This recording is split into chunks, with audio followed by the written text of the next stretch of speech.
So, hello, my name is Tyler Radabaugh, and it's April 21st, 2023, and I'm here with the Samuel Proctor Oral History Program. This interview is a part of the Tidewater Main Street Project. Who do I have the pleasure of speaking to today? Joan Harris. Joan Harris. And when and where were you born? April 12, 1945, in the Holland area of Suffolk, Virginia. Alrighty. And what were your parents' names? Julius and Eva Howell. And your mom's maiden name? Moore. Moore. Okay. And what were their occupations when you were growing up? Just laborers. Laborers? Can you think of any of the types of jobs that they were doing? I know my father worked in the woods yard, doing digging graves, digging footage for whatever you needed. If you're building a house and you needed something dug, he was the one. Yeah. And your mother? My mother basically stayed home. Sometimes she did housework. As a maid, cook, or something like that. Yeah. And your family lived in what area of Suffolk? Holland. Holland. Okay. And that's where you grew up? Yes. What school did you attend? High school, elementary, or what? All of it. I went to Holland Graded School until I was sixth grade, I think, and then I went to Nansemond County Training School. Okay. Until I was 12th grade. What year did you graduate from Nansemond Training School? 1962. 62. Okay. And after you graduated high school, did you go to any college? I went to St. Paul's College in Lawrenceville, Virginia. Okay. And what did you get your degree in? My degree says general science with an emphasis on chemistry and math, I think it is. Okay. And what were your occupations right out of college? Right out of college, I came here and did summer school. Where at? At St. Clair Walker. Okay. What were the classes? They were only doing math. They were doing tutoring in math and I think language arts during that summer program. And I did the math. Okay. And was it just school-age students, or did any adults come to the program as well? It was just school-age kids, kids that were falling back or had problems in areas that was identified that a little help would give them a lot of benefit for the next school year. So they took them out and gave them a summer program. And to make sure that they enjoyed the program and that they would come, they had a trip every week during the 6-week period, and they went all kinds of places that was not in, a lot of it was not in this area. Okay. Because at that time, some of the children hadn't been out of the state. I mean, hadn't even been out of the county. Wow. And so what year did you come to Middlesex? I came to Middlesex in 1966. 66. And what was the recruitment process for you to come out to the summer school? Well, they had an announcement on the bulletin board at the college about a teacher was needed at this area and whatever. And it offered summer program where I didn't have to go job hunting. So I quickly grabbed it. Yeah. Because it was a 6-week program for the summer. And then you had the whole year after that to attach to it. So it seemed like a pretty good package at the time. Yeah.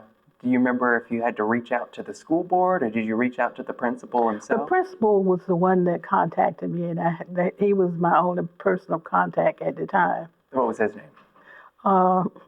Charles I. Thurston. Yes, yes. And so after the summer school, did that graduate into a regular teaching position? Well, that was attached to it. When I signed the contract, I signed for the summer and the school year. Okay, okay. Yeah. Yeah. And you hadn't had any connection to the area prior to... Didn't know anything about it. Yeah. What were your first impressions of Middlesex? Well, according to him, I was coming to a great metropolis area with all kinds of amenities and everything that available to me. And I was within walking distance of the supermarket and the shopping area and all kinds of things. And when I saw it, I said, oh, it's just like home. Yeah. There's no supermarket within 10 miles. So it was it paid that I came from a rural area from the beginning. Sure. Because it wasn't as much a shock to me as it was to some of the other girls that came from the city when they came here. Mm-hmm. And they found out that we had to walk to school, and if we wanted to go to the supermarket, if we didn't know anyone that had a car that could take us, there was at least a 3-mile or 4-mile walk to the supermarket and all of that. And anywhere you wanted to go, yeah, there was a distance to go. Mm-hmm. Which supermarket are you talking about? At the time, it was Parvin's supermarket down the street here. Now they have Fleet has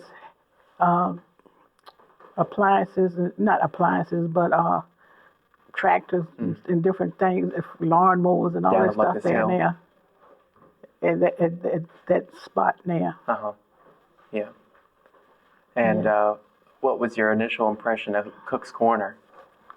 Cook's Corner, to me, it looks a whole lot different now from what it did when I first came here, because it was just the corner was just an old store, mm-hmm, sitting on the corner.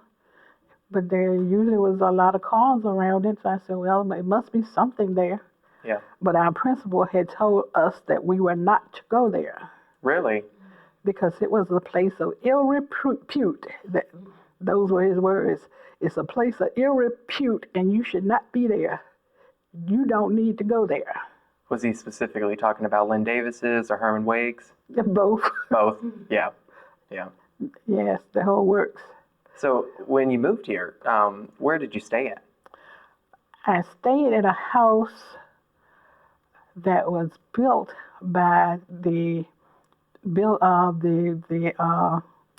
construction, the trades class at the school. Uh-huh. They built the house for my principal, and he was building something for teachers to stay because he knew that it was hard to find a place to stay. So he had them build that, and they used their work as what they needed to do in the classroom and whatever, because they learned to read the ruler and do all kinds of things like that. It was their class. Yeah, yeah. To get it built, and it was approximately, I guess, 3/4 of a mile from about half to 3/4 of a mile from the school. Sure. And yeah, did the Thurstons stay there as well? At the time that we rented the place from them, they were not, but they did. Yeah. They were there during the week because their home was in King William. Sure. So they stayed during the week and they left on the weekends. Hmm. Do you happen to remember how much rent was? I don't. Mm-hmm. I don't recall that. Was it for the school year that he was doing rent, or was it monthly like usual? It was monthly, mm-hmm, and the next summer I was there for summer school again, so we paid for the summer just like we did the winter. Uh-huh. For the 6-week period that we were there, and then after the 6-week period was over, we went home. Yeah. Or went to other jobs or whatever we wanted to do. Mm-hmm. And how many teachers were staying in Thurston's place? Let's see, 4. There were 4 of us and him. It was 4 girls there. Do you recall their names? Let's see. My roommate was Betty Alexander, and then there was Edna Simmons and Arlene Manigo. Did they all teach at the high school as well, or were they at other local schools? They were at the high school. All of them were at the high school. Mm-hmm. Now we did have 1 year because the first year I was there, Arlene wasn't there. Mm-hmm. Trying to think who came in first. We had a girl named, what's her name? I'll think of it when I don't need it. But she came in from South Carolina, and she spent 1 year there, and she taught at the elementary school in Saluda, at the white school. She was there for the school year. But everybody else in the house, they went to St. Clair Walker. Mm-hmm. No other teachers from Rappahannock Central? No. Mm-mm. They were all at the high school. Mm-hmm. Or, like I said, this 1 year, she was there, but she was at the white school in Saluda instead. Yeah. And do you know of any other homes in and around Cook's Corner that took in teachers as well? Yeah, there were other homes that took in teachers, and there was another house on 17 that took in teachers, and then they rented out to teachers. Do you know where that was on 17? Yes, it was, I guess, about 2 miles out of Saluda. Mm-hmm. On 17 going towards Tappahannock. Okay. 17 north. Then there was a house in Urbana that the men teachers had. And then there were families around that rented rooms to teachers. Sure. Do you remember the names of the families that took in teachers?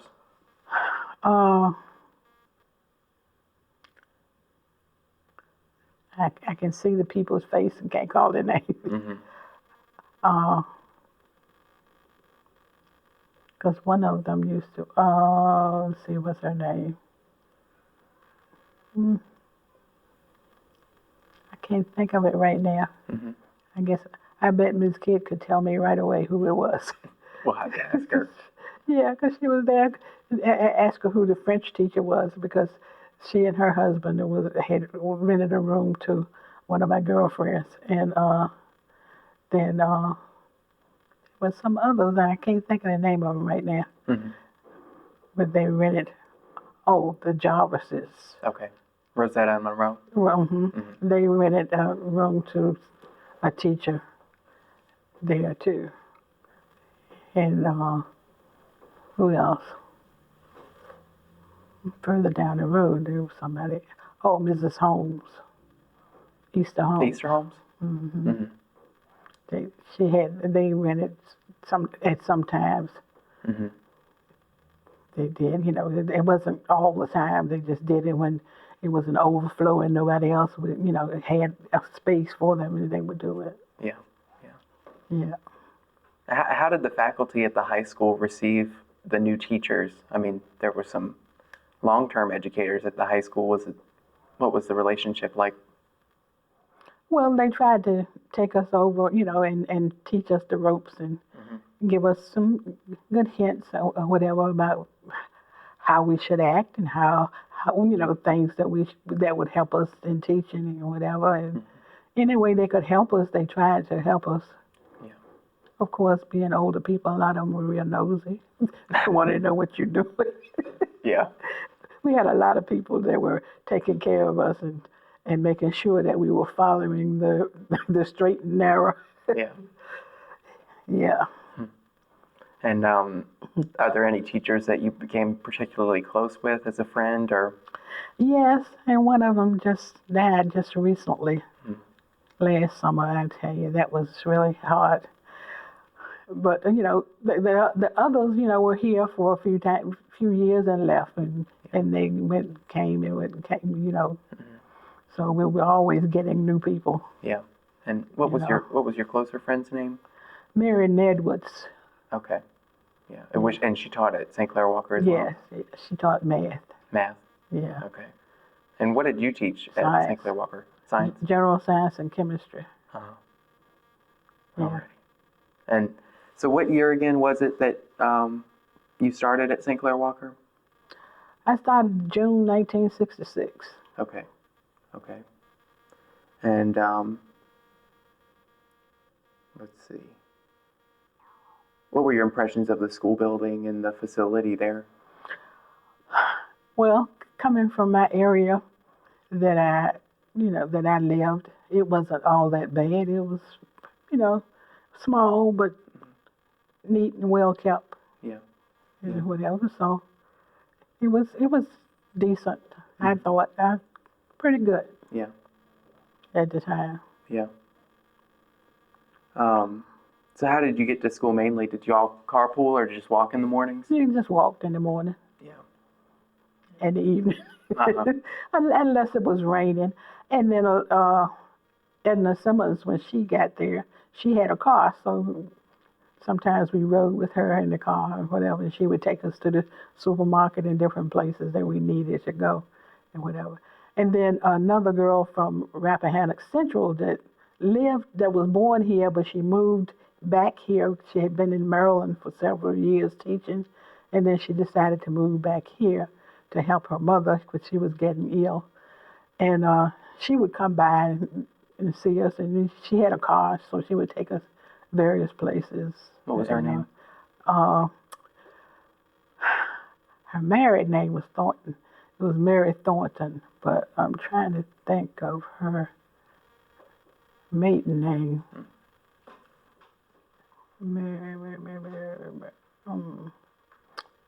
Can't think of it now. If I didn't want to know it, I could tell you right off. You're fine. How early did you get to the school every day? We were there by around 8. Mm-hmm. And how did you all start the mornings off? In the morning, you started the morning with prayer, Mm-hmm. and you started, with probably some Bible verses, Mm-hmm. or you would read a scripture or something. And of course, you said to pledge allegiance to the flag and all of that. And would y'all ever meet in the auditorium in the mornings? Not usually. If we met in the auditorium, it was something really, really exciting happening. Yeah. That was coming up. Uh-huh. What sorts of role models or mentors did you have in the school? In that school, I can think of Mrs. Irene Jones, which was a home ec teacher. Mm-hmm. A lot of times I would talk with her about different things and all, and then sometimes Mrs. Holmes, but I think I would talk to Miss Jones before I would Miss Holmes, I think. Uh-huh. But then there was Mr. Ned Thornton. He seemed to be pretty wise and know all things. Yeah, yeah. What Yeah. did he do at the school? He taught the trades. Okay. Uh-huh. Yeah. Yeah. Agriculture and then building and all of that. Mm-hmm. Did you have a good relationship with the principal? Yes, yes. I think he took me as his daughter because he was always telling me which guys I should leave alone. I didn't need to talk to him because he was not a person that I needed to be talking with or hanging around with or whatever. And then he would tell me, well, this one is a nice one, and whatever. Yeah. So, yeah, he acted more like a father to us. Mm-hmm. Yes. And did he do that with all the younger teachers? Kind of take them in? Somewhat, you know. Yeah. Because, some teachers are not going to allow you to tell them what you think about their Right. friends and whatever. So, that kind of was judgmental depending on how he felt that they would accept it. Yeah. Yeah. What do you remember about lunchtime, the food or cafeteria workers? That's something I very rarely went to, was lunch, unless it was my week in the cafeteria. Because I'm not a lunch person. I never ate lunch that much, and I always had something to do. Yeah. It was always something I could do in that time period that I would be busy with, and before I know it, the lunch period was over and whatever. But when I went over there, of course, it's like every other cafeteria, loud, and the kids were, eating and enjoying themselves. They ate the food, so it was pretty good. Was there any food that the cafeteria workers were known for making for the students? Oh, those hot rolls they made every day was something. Yeah. Yeah, they were out of sight. Uh-huh. And did the teachers usually eat in the lunchroom, or did they bring home lunch? Or some did. Some ate every day in the cafeteria, and some didn't. Some, brought their own lunch and would eat in the lounge with, with some of the other teachers and things. Yeah. Yeah. And what was recess like? Recess? Mm-hmm. We didn't have recess. Oh, not at the high school? No. No. You had gym, but you didn't have a recess period. Mm-hmm. We didn't have that. Yeah. And what all sports did they play at the school? They played basketball. That was the main thing. It was basketball and the baseball. Mm-hmm. And I'm trying to think. They tried track for a while. I don't think it got off the ground too much because they didn't have anywhere to really run and practice except out on the highway, or going to somebody else's field or whatever. So track didn't get off the ground. Yeah. But baseball and basketball were the main things. Mm-hmm. Did that draw a lot of spectators whenever? Oh, yes. They had fans, and they were very vocal about what they were doing and what they should be doing and whatever. They were there. Yeah. Regardless of where they were going, they were there. Uh-huh. Yes, indeed. Did they ever have any stands over at the baseball field, or was it? Well, they had dances in the auditorium, and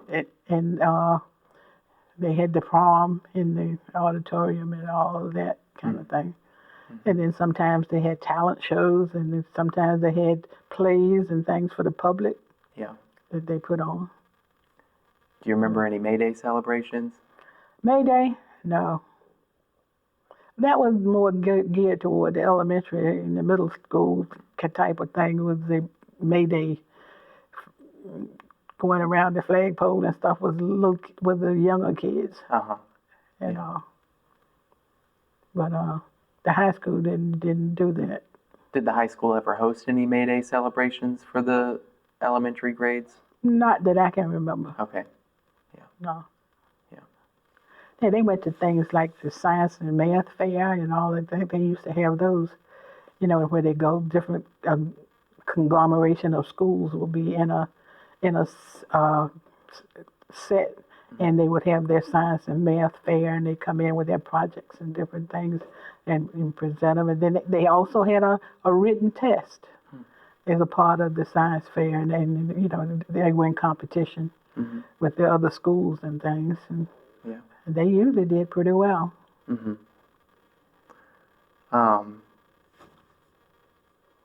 You didn't have any family members attend St. Clair Walker, did you? No. Mm-hmm.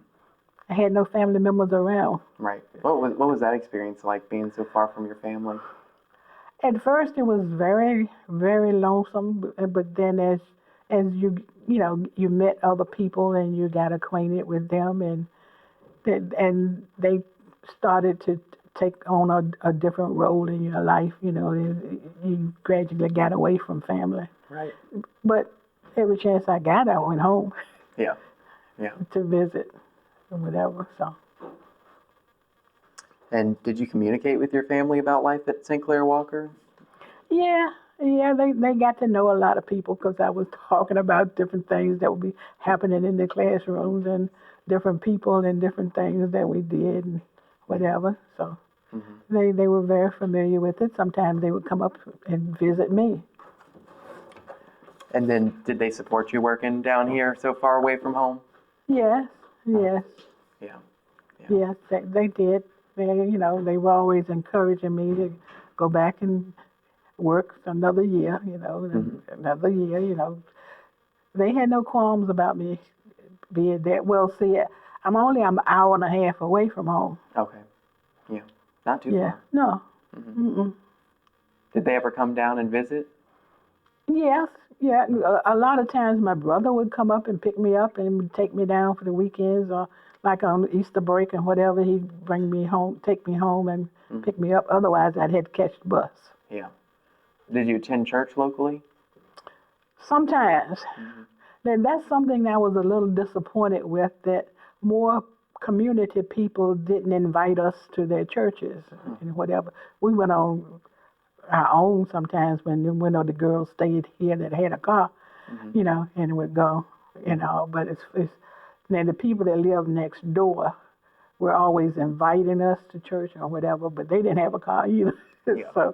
so we couldn't go with them, But for the main thing, a lot of people, being girls away from home, you would think that a lot of the older women around would be inviting you to church and different things like that. But we didn't get that, In fact, until I met my husband here, and after I met him and I was asking him about church, where did he go to church and whatever, and then he told me he went to Grafton and all, and I said, well, can I go with you, and then he would come and pick me up and take me to church too. Yeah. But it was always a little disappointing to me that a lot of people didn't reach out to us and say, hey, come to church. Yeah. And what churches would you have been going to before Grafton?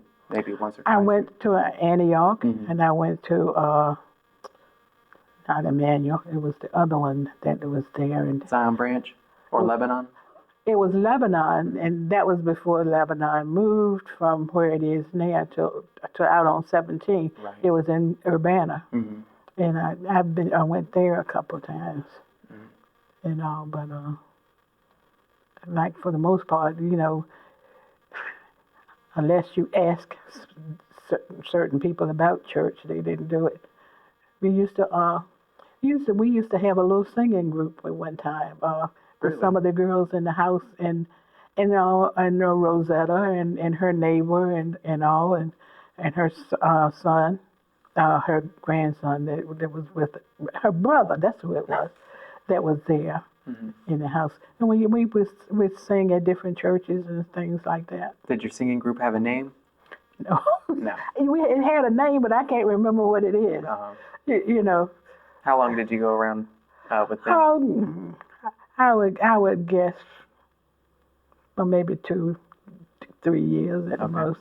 Yeah, and that was all while you were teaching it. Well, one thing, the guy that used to play for us, he graduated and left the county, so we had no music. Oh, okay. And this was all in the late '60s when you were teaching at St. Clair Walker. Yeah. Yeah. Yeah. How would you characterize your teaching experience with the students at St. Clair Walker?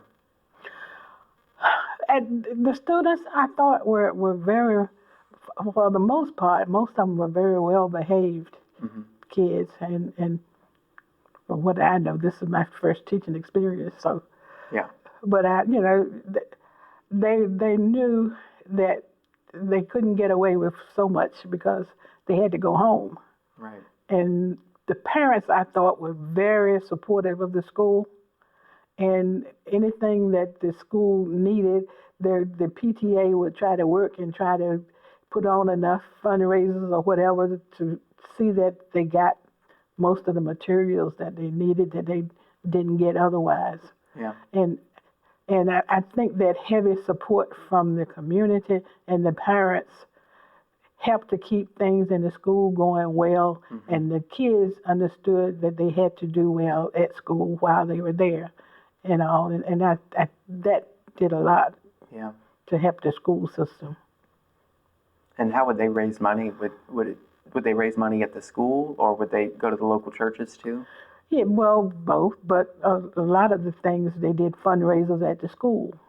They'd have talent shows using the community talent and the children and all around, and then they would do bake sales they would sell dinners and different anything that would raise a dime. I think they had a whole list Yeah.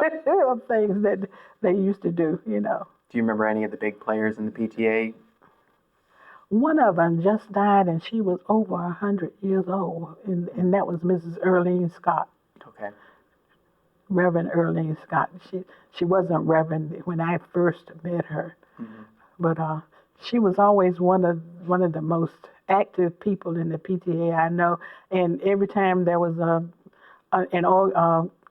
something that the PTA should be involved in, and they asked for volunteers, she would be the first one to say, "I'll go." Yeah. If nobody else will go, I'll go. And the teachers at the house would jokingly say, it named her, "I'll go." Really? Yes, because she was always willing to do anything. And if it's somewhere that needed to go or whatever, she'd go at her own expense or whatever. She would say, "But I'll go, I'll go." And did she have kids going through then? I don't think so. Her kids came on a little later in the school life. Okay. Yeah.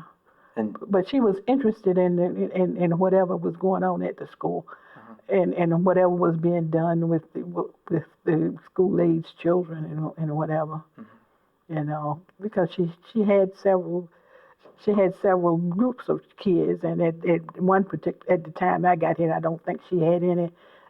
She might have had one. She might have had one kid that was in school, but she was very active with the school. There were some people in the community that didn't have kids at school that were still coming to PTAs and different things and being involved in what was happening at school. Would the teachers show up to the PTA meetings in strength too? Oh yeah, that was a requirement. We had to come to the PTA. Yeah, we had to meet those. Was that monthly? I don't think so. Okay.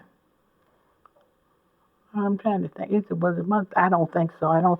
Might have been every other month or something like that. Yeah. Were adequate resources usually available at St. Clair Walker for teachers to meet instructional standards? Well, I found that there were. Of course, we never had everything that you would want. Right. But when I left St. Clair Walker and went up to Middlesex High, in the science department, I found that St. Clair Walker had a whole lot more materials and things than the high school up there had. Interesting. And I found it very interesting. In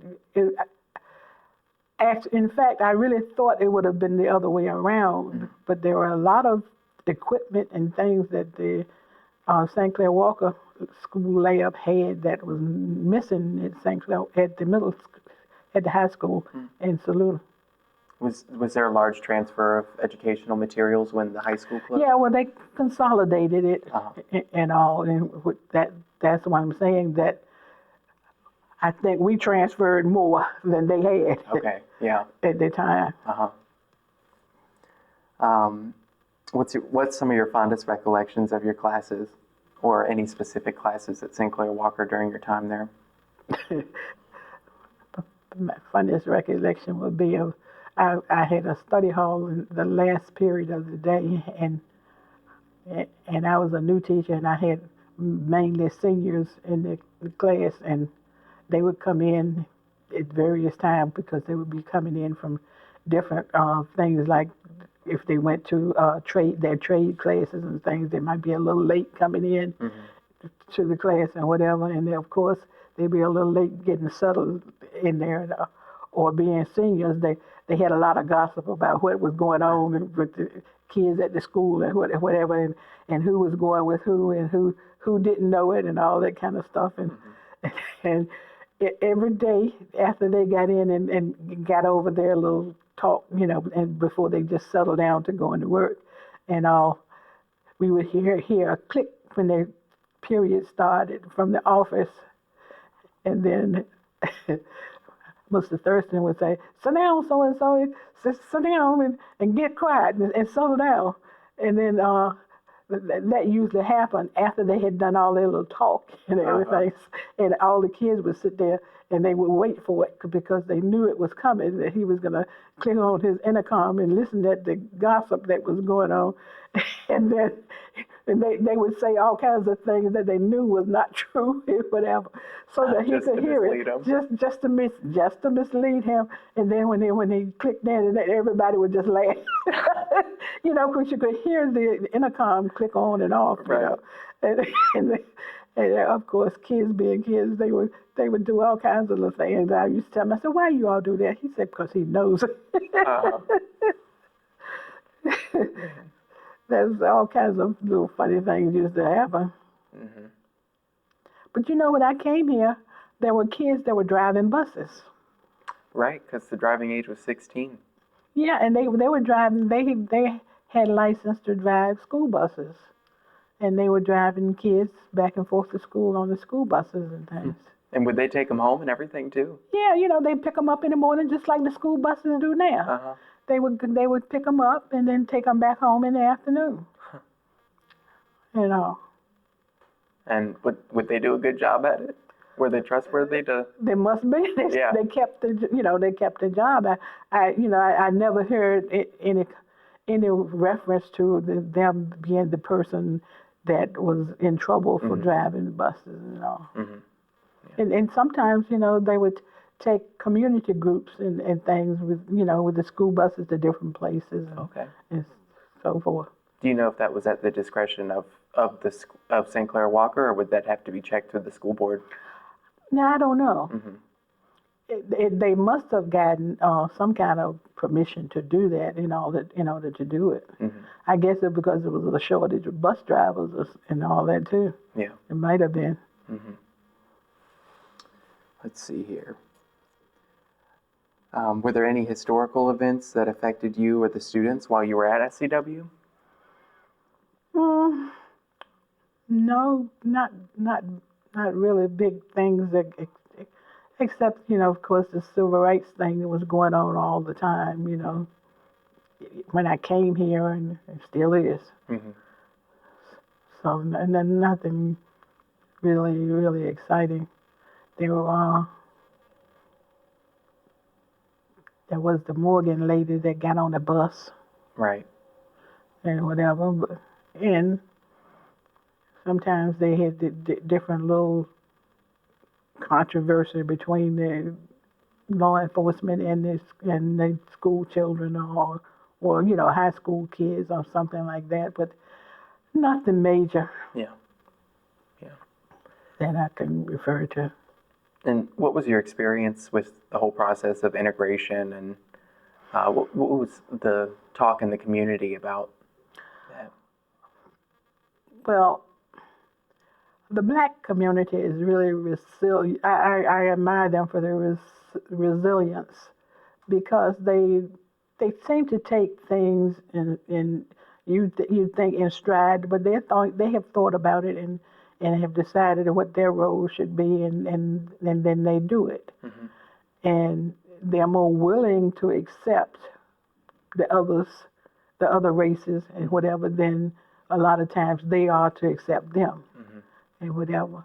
And at the time when St. Clair Walker merged with Middlesex High School, St. Clair Walker was running on a high because they had won the science fair, they had won the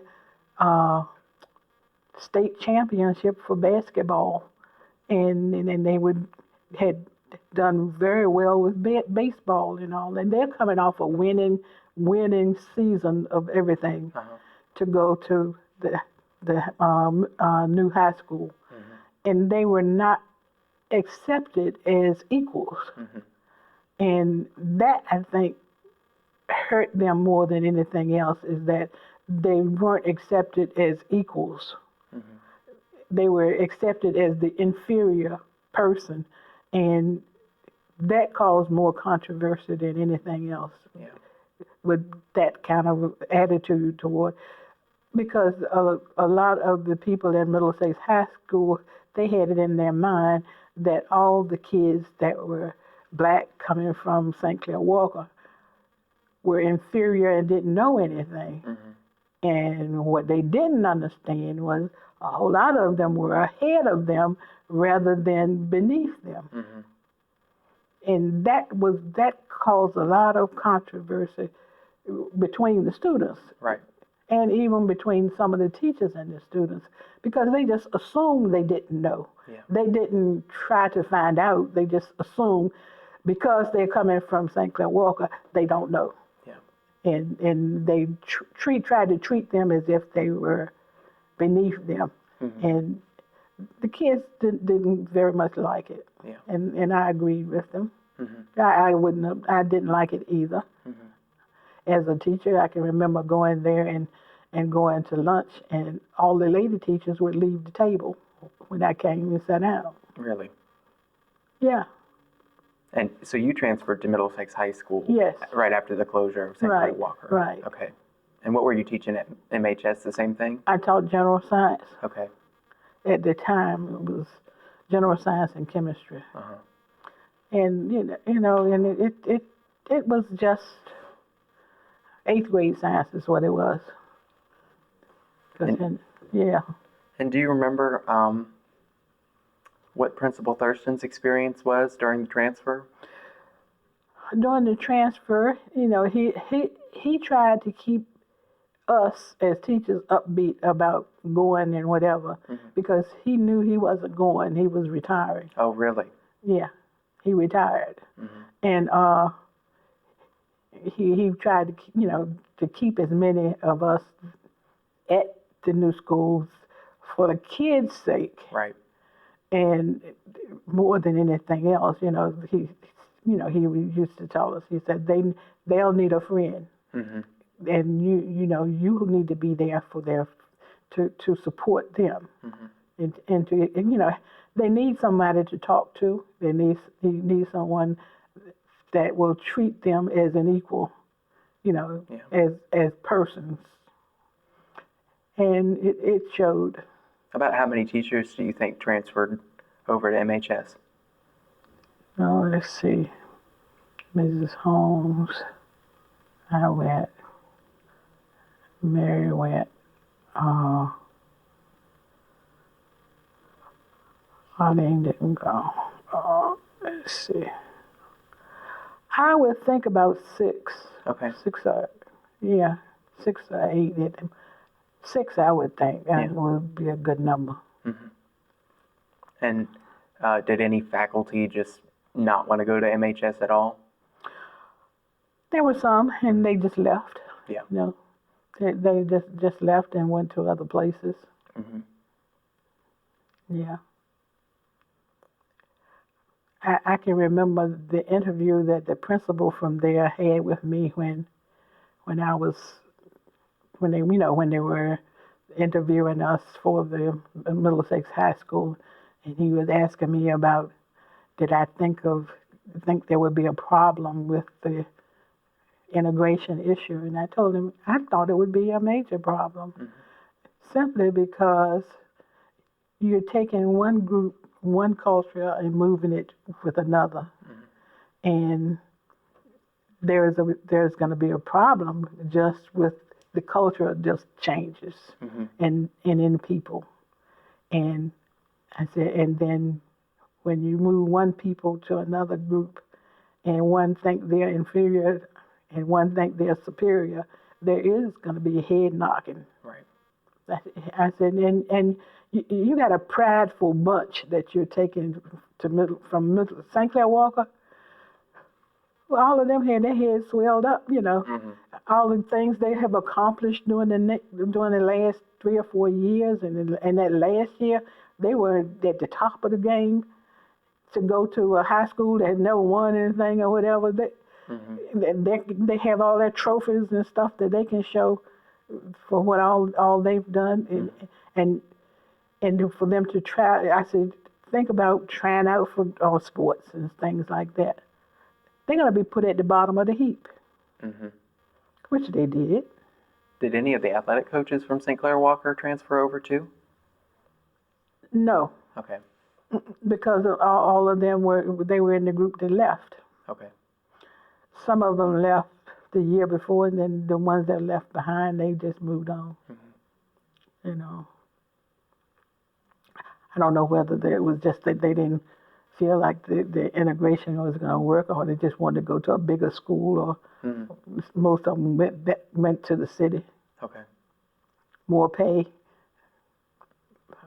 other conveniences. Yeah. The problem that's still here now is finding, something convenient to go to. You have no movie that you can see in the county or anything like that. And the laundromat you did have, they got rid of that. So, right. It's a lot of things for people to look at and think about when they're coming to Middlesex, period. And younger people, they can get a job at a lot of other places, paying more money and with better social conditions for them. So they'll go. Yeah. Do you remember any altercations or anything amongst the students in those first years after integration? Oh, there's always fights between the students. You're not going to say but so much before they'll be fighting, right? Or whatever.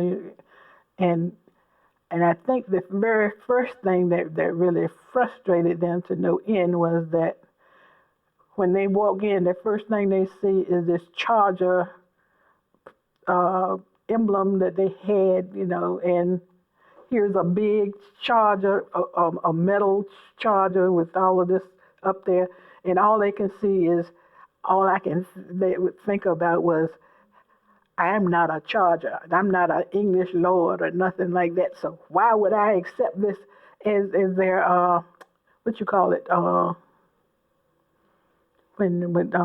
mascot, that's what it is. That was the mascot. And they went along, they didn't want to change it. They didn't want to change theirs, and they didn't want to accept that. Right. So there are a lot of the things that came as a result of that. They don't want to fight for a Charger when they always charging me. Yeah. that was the way they thought about it, and there was a lot of conflict about that until they finally come to the conclusion that you can't bring me to you. If we're going to join together, then we need to throw out a lot of all of the stuff and go together and vote on this together and come to an agreement of what we can accept. And until they did that, it was knocking heads every day. You might see a fight every day. And what did they change the mascot to? They have a Charger now, but the Charger didn't have what's that thing that they're the jousting? Right. Yeah. He didn't have all of that. And he didn't have all of this. The armor and all of that. He was just a Charger. He was just a person, a Charger. And when I see now they've gotten him back to the charmer with the armor again, so. Yeah. It's just repeating. Let's see.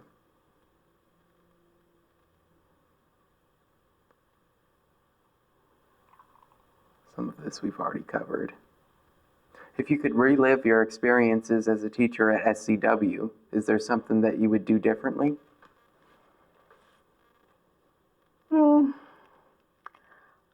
I don't know. Maybe I would work a little harder than I did. And I thought I was working as, but if I knew what I know now and the way things would turn out, I think I might have tried a little harder on some of the ones that might have done better. Maybe there were things that I could change that would make them be better students than they were, some of the slower ones and all. Maybe some things I could have done to help them more and whatever. But when you have a group of mixed people, you try to do everything from the middle and you work out from there, you know. But maybe as a more experienced teacher now, I would maybe do more with them or try to seek a place that that they could be, and they could be feeling comfortable with themselves and whatever. Yeah. And did you have a hard time working with the parents and the families since you weren't from Middlesex?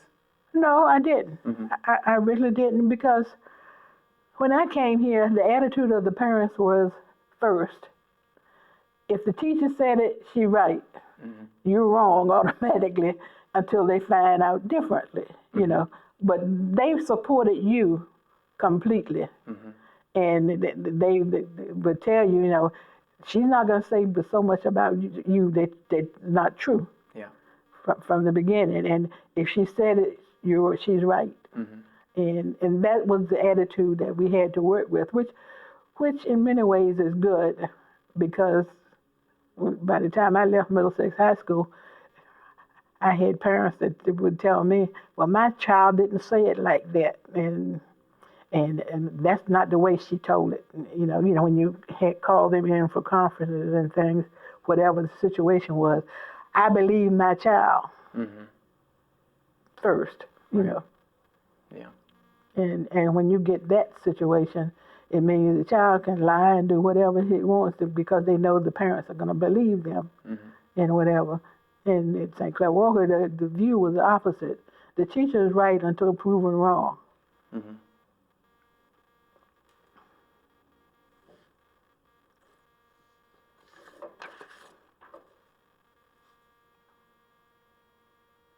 Let's see. What were those last days at St. Clair Walker like before it closed? What was the last graduating class like, that ceremony? Oh, that ceremony was beautiful. You know, but everybody was thinking, well, this is the last one, and the last prom, the last whatever class reunion, you know, everything was last. So it had a lot of bittersweet memories to it. Yeah. And a lot of people came back to the graduation because it was the last class that was graduating from St. Clair Walker High School. Really? And it was exciting, and at the same time it was sad. Yeah. Because, you know, you're turning the leaf on the past and you're going into something else. Yeah. Completely. Did you notice any difference in relationships with the students that had already chosen to go to Middlesex High School and integrate under the Freedom of Choice plan, and those that had or waited till total integration? Not really. Uh-huh. You know, the only thing the ones that were left behind were the ones that were trying to just show the other ones how to make it, how they made it, how they got through, and whatever. But toward each other, they didn't seem to be. They were more together than they were apart. Right. I felt. And then after 1969, what was the PTAs like whenever they merged at Middlesex High School? Now, for some reason, they tried to me, it seemed like they didn't try to make a joint PTA.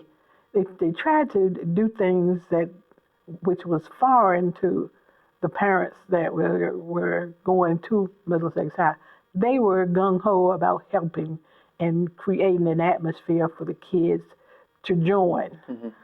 And the Middlesex High atmosphere their atmosphere was separate, keep them separated and whatever. And the parents, to me, when they went to the PTA, they felt like they hadn't accomplished anything, because, first of all, if they were decided to have a comment and it was different from yours, they treated it as if it was an argument or something like that, when it was just someone stating an opinion about certain situations. And they were so afraid of something happening, or that there would be maybe violent repercussions or whatever with it, that they tried to keep it down and have as few as possible, and not to gather too much. Yeah. I can remember when I first went there, they went almost from the beginning of the school year to spring before they decided to have a dance or anything Really? where the kids could be together and dance. And then when they did, they were telling us as teachers that we needed to make sure that the blacks didn't dance with the whites and the whites didn't dance with blacks. Did they have sports that first year? Yeah. Uh-huh. They had sports, but the number of blacks that participated was limited because they would try out, but they were not selected all the time. Even though they may be carrying a trophy from last year that said, I'm good, and I made so many points or whatever, and so, all kinds of stuff like that. Yeah. But then they weren't, a lot of times they still weren't chosen. And even in the cafeteria at MHS, did everyone sit together? Some of the blacks would move over and toward sitting with some of the people that they considered maybe would be a person that would not do them harm or anything, but it wasn't encouraged. Mm-hmm. Do you remember any violent acts during that time happening out in the community? No. No, because everybody retreated to their own areas. Uh-huh. Like you say, stay in your place. Right.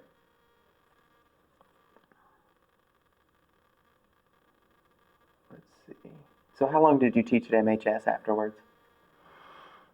I stayed there until 1997. Okay. And were you a science teacher that whole time, or? I taught some of everything. Uh-huh. I taught science. I taught general science. I taught chemistry. I taught physics. I taught general business, consumer math. I taught 8th grade math, 9th grade math, algebra. Well, you name it. Yeah. Whatever was missing, it seemed like I got. Mm-hmm. And what was the relationship, faculties and students? How did you see that change from those initial years coming into integration towards the last years of your? Well, one thing, some of the older teachers retired, and then newer ones came in, and the newer ones came in with a different attitude and a different way of thinking, and they tried to treat everybody about the same, or at least show that. Uh-huh. You can have your own feelings, but at the same time, you don't have to bring it to the class. Yeah. Or whatever. And with more new blood, it helped a lot. Uh-huh.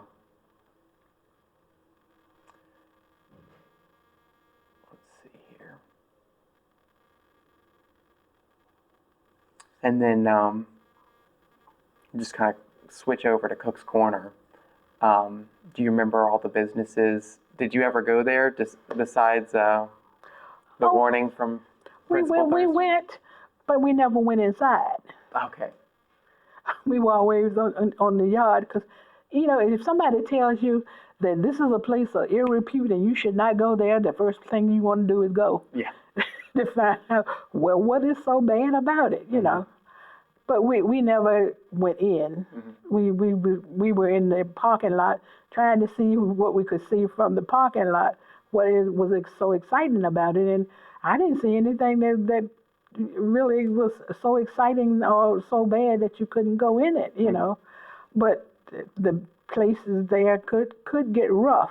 Yeah. On the outside and the inside, and I think that's one of the reasons why he said we shouldn't be there. Because as teachers, we were supposed to put a different image on the community, and if we joined in with that, then we couldn't talk to the kids because the kids would tell you, I saw you at so and so place, and I was like, what were you doing there? Yeah. Yeah, so that's the warning that he was trying to give us, and all, and you can't play with the kids And it's just like playing with a dog. You can't play with him 1 minute and then think he's not going to lick you the next. Because it will. And the same thing happening with the kids. They always watching to see what you're doing, And if you're not doing what they think you're supposed to be doing, they're going to tell you about it. Yeah. And what was your social life like? Were you going out to any theaters or any restaurants? We'd go, but we didn't go around here. Right. We had to leave. Well, one thing, it wasn't anything here. And so if you went to restaurants or you went shopping or you went to the movies or different things, that you had to leave the county anyway to do that. And that's what we usually did, went to other places rather than here. Yeah. Let's see. Is there anything else that you'd like to share related to your time at SCW or any stories about your teaching over the years, even at MHS, that sticks out? Well, the only thing that really sticks out in there, I was talking about the dances and things they had at the beginning, that evolved, that issue was evolved when we finally allowed the kids to be kids, let them do their thing, do it their way, and rather than you separating them. Because I remember the very first dance, we were told if a black danced with a white, we were supposed to separate them and whatever. And I kind of told them from the beginning that I felt that it was not my place to separate them, but if a parent felt strongly about that, they should be there and do that. And I think that closed a faculty meeting one day, because they asked me, and that was my opinion, and that's what I gave. And I said, because frankly, I don't plan to go in and separate any kid that's dancing. They chose to dance. And when you choose to come to a dance, you choose to dance with whoever asks you. I thought that was the politically polite way of handling it, is that you dance with whomever asks, unless there is something definitely wrong with the person that's asking you, that, he's falling down and can't dance or something, you were supposed to do that. But if there's something that you feel that is going on that's not right, the parent needs to be there to take that responsibility. I don't think that's our responsibility to separate them. You can't build a school in unity when you keep pulling them apart and keep saying that this one can't talk to that one and that one, you can't talk to that. That's not building unity. And when they got out of that mode, things started to fall in place. And I think a lot of it was due to the principal we got maybe the third year of integration, when John Durham came and he started treating everybody the same. Yeah. And that's when things made a change. Yeah. And were you involved with any other civic organizations in the county? Not a lot. Most of the work I did was at church. Yeah. Along with, I had a few positions with the PTA that involved some of the community sometimes. But other than that, I'm not one of these people that do a lot of talking in the community. And I'll be in every committee and on everything. I'm not that kind of person. Yeah. No. And then what do you remember about Mr. St. Clair Walker himself? He would have passed 6 years prior to you getting to the school. Did you ever hear any stories about him? John Henry St. Clair Walker? A few people would tell me things about him, that he was a very strict disciplinarian type of teacher and whatever, and very knowledgeable and whatever with them, and they all had good things to say about him as a teacher and whatever.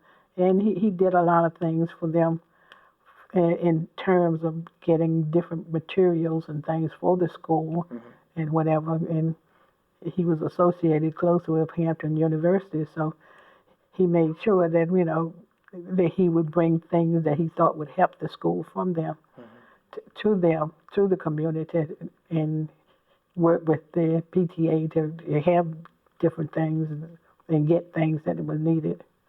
And I think a lot of that rubbed off on Mr. Thurston, because he was always pushing we need so and so at school. We have to have this and this. Hey, we need that and whatever. And of course the parents would rally behind him because they usually got leftovers from Middlesex High and Middlesex County School, even books. Yeah. The books came. They got the books first, and then after they used them, then we got the ones left over and whatever. So, and he was. They both were people that were forward thinking and they wanted the best for us. And they would work, and they would say that we had to have these things, and the community supported it and helped to buy it. Including the first buses that we had, with the community bought them rather than the county supply them. Because the kids that were black, they were either brought to school or they walked to school. And how did you set the kids up to go to college? Were there ever any college fairs at St. Clair Walker where they would come, or would you take field trips to some of the campuses? We took a lot of field trips to campuses of different schools, and sometimes we went south to some schools, and then we went north to some of the schools that were away and whatever. And a lot of the teachers that had connections to any of the other schools, then they would write to them and see, if they could get anything from them, and have the kids apply to different things. So, Ms. Holmes was the guidance counselor at the high school at the time. She seemed to know everybody in the world, Right. She remembered all of her students that they had from years past and where they went and whatever. And Norfolk State got a lot of people, because they had a former teacher from here worked at Norfolk State, and he always made sure that anybody that he knew that came through or knew the family or whatever, got in and whatever. So it was a lot of interconnections with different schools and all that helped a lot of them get involved in school. And so you married somebody who was local. Yes. What was his name? Lynn Harris. Lynn Harris. And where was he from in the county? Topping. Topping. Okay. Yeah. What year did you get married with him? 69. 69. Okay. Hey, everything happened in 69. So how'd you meet him? Actually, I met him, I saw him a couple of days after I arrived in the county. Okay. I met his uncle before I met him. And his uncle was the first person I saw in Middlesex County when I came to the county. And we were... Which uncle? What's his name? His uncle was Joseph Harris. And when we came to the county, Mr. Thurston had miscounted the houses for me to go to the house where he had for the teachers. And when we stopped at the count that he gave us, Mr. Harris was the one that came out the house, even though it wasn't his house. He was the one that came out and talked to us and showed us told us where the house was that we were looking for. And the next day he came to see how I was doing, to check me out and whatever. And the Jarvis, Rosetta and Monroe Jarvis was his nephew. And they had a teacher living at their house too at the time too. And every day when we were walking to school, his son and my husband were riding together to work over at the mill in West Point. Okay. And every day they would be out there in speaking to us as we walked to school and all. And I just wanted to know who the guy was that was always smiling but never speaking, never talking, because Monroe did all the talking. Uh-huh. And and he said, "Oh, you don't want to know him. You don't want to know him." He said, "Oh, you don't want to know him. You don't want to know him." I said, "But I'd like to know who he is. You know." I said, "He seems pleasant, but he doesn't talk." He said, "Oh, he talks enough. He talks enough." So eventually, we did meet, and it was his nephew that I was talking about, and that's the way he was talking about him to me. You don't want to know him. Yeah. Teasing me, and then we met from there and went to the next county to an affair they were having over there. He carried me and he carried some of my girlfriends. We all went together to an affair over there. In Gloucester? Over in Matthews. Oh, in Matthews. Mm-hmm. We went over in Matthews, somewhere over there. And they had a little club over there that they went to. So Was it Club 14? well, there was a Club 14 and there was another one. Club 198? It was up. It was right on 14. Not 14. It was 198. Uh-huh. Because 14 goes that way. Right. It was 198. Mm-hmm. And then there was another one on 14 that we used to go to. Mm-hmm. There was a Club 14 too, and there was another club on 198. I can't think of the name of it right now. Mm-hmm. But we went there, and it seemed like one of the coaches that that was with us, he got in an altercation with some of the people there, and we had to leave in a hurry. Oh, man. Before any trouble started and whatever. Mm-hmm. But, he carried us to a lot of places and showed us a lot of things around Middlesex that we would never have known about if he hadn't shown us the ropes and the places that they went to. Yeah. And all. When they went out, mostly it was out of the county. Mm-hmm. Yeah. Did y'all have any children? No, we didn't. Mm-hmm. We both had a lot of nieces and nephews, but we didn't have children. Yeah. Yeah. And do you have anything else that you'd like to say for posterity's sake? No, I think I've said enough. Well, thank you so much, Ms. Harris. I really appreciate it. And oh, you're welcome. thank you so much for sharing your experience. Okay. Yeah. All right. All right.